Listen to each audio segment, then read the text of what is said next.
So, where I am in France, life moves at a very glacial pace. And maybe it's the primeval landscape of these kind of barren, twisted trees or the rocky landscapes below, but there's no rush here. And this is evidenced in the way that the people live their lives and go about their work. If you want to call out a plumber or an electrician, it'll take 2 weeks before they show up at your door. And they'll tell you then and there that it'll be a further 2 weeks before they're going to do anything. And this is a bit of a cliche that exists about the French, but in my experience, there's no smoke without fire. And when I first moved here in 2020, quite abruptly, after having left London when I lost my job, I really needed this as an antidote to the way that I'd been living. In London, as in many big cities around the world, you are expected to be frantically busy, to be hyper-productive, because time is of the essence, and if you don't use your time wisely, you'll lose it. And so this vicious circle starts in which productivity begets more productivity, and although you're ticking things off a list, you're really losing your perception of the time that's passing by. And it's no wonder that people complain that years of their life disappear and they're unable to discern one calendar year from the next. This phenomenon has become even more problematic since 2020, where it seems to be a new epidemic that no one can really remember when certain things happened in the last 3 to 4 years. It all kind of blends together and becomes this mush of memory.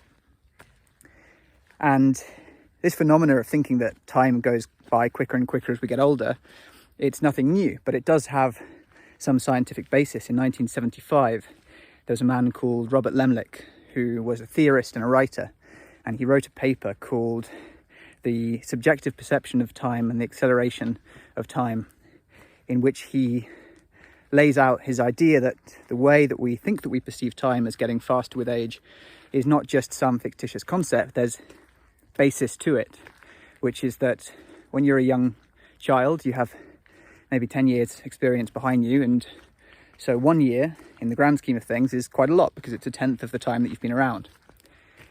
Yet as you get older, that 1 year becomes not 10% of your life, but 8%, 6%, 5%, 1%, and so on.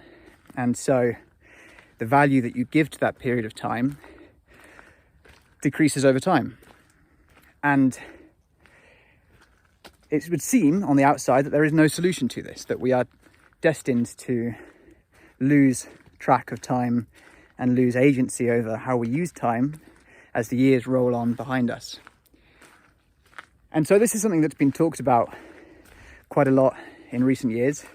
There's a famous TED talk by a guy called David Eagleman, all about the way in which we can change this and reclaim our concept of time and add length to our life, if not in biological years, then in the perceived notion of what we did in that time.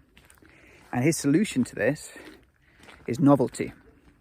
He believes that the reason why certain events in our life are more memorable than others is because we, as human beings with a powerful brain, crave novelty.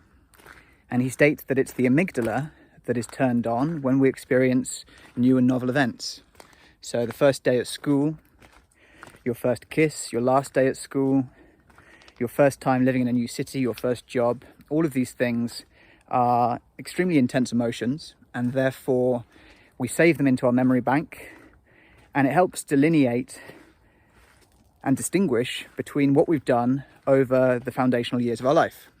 As you get older, however, as you go into the workplace and you get a job and you settle down into your new city, time seems to speed up, and that's because you fall into the habit of routine and patterns and repetitive behaviors which give your life structure and meaning and stability and allow you to grow and develop in your field at the expense of your perception of time.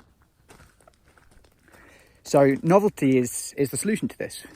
The ability to inject novelty into your daily existence to help you to distinguish between what you did from 1 year to the next.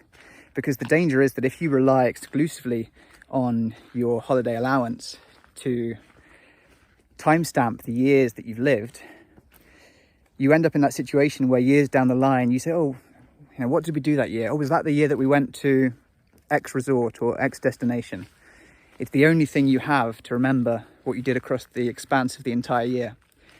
And personally, thinking about this shocks me, because I don't want to look back on my life and think that it was only in certain days of the year that I'm even able to remember what I did for its entirety.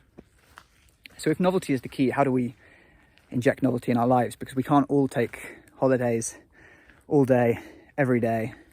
We have jobs and responsibilities and bills to pay. And so the solution that was put forward by a lady called Laura Vanderkam is that we should instead try and find ways to insert micro adventures into our life. If we can't get away, leave the city and go away for a weekend or a week or a month, what we can do is we can use the time that we have in the week to create memorable experiences, novel experiences, and things that can help us discern one week from the next. The micro adventures that she recommends are twofold. She says that we should have one mini micro adventure, a 1 hour phenomena, a 1 hour experience that we do in a lunch break, or we do in the morning before we go to work or after work. And it can be as simple as taking a new route to work, to explore a new part of the town that maybe you've taken for granted or you've never had cause to visit before, and to experience it for the first time. The bigger adventure that she recommends is more like a 3 to 4 hour affair.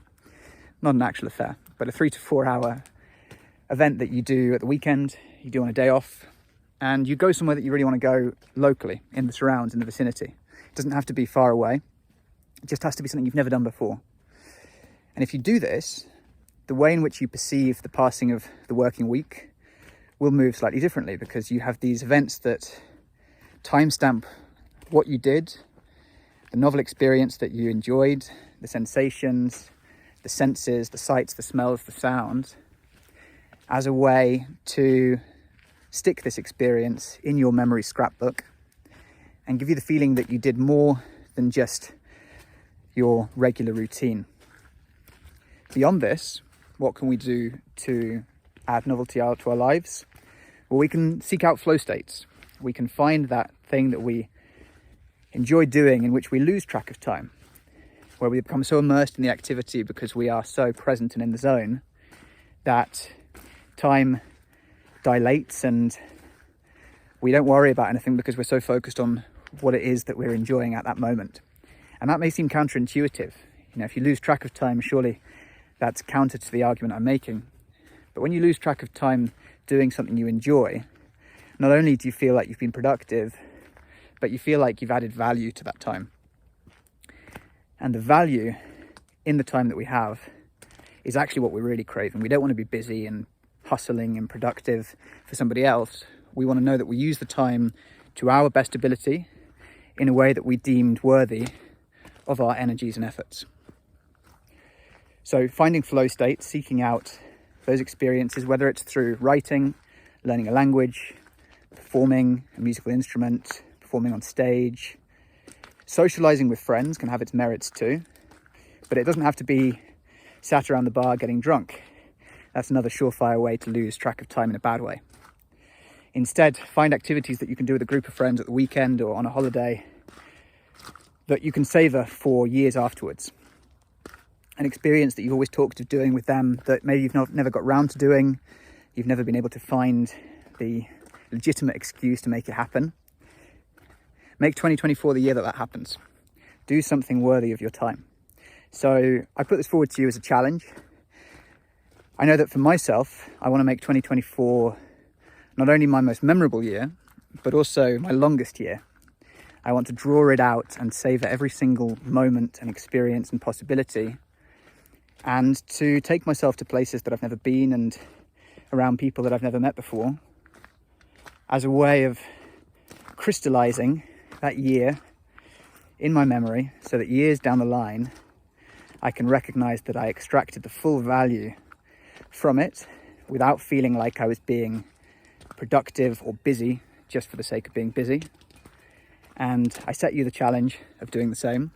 So feel free to put in the comments below how you are going to make 2024 the year that you distilled your experiences, dilated time, and extracted maximum value from your life.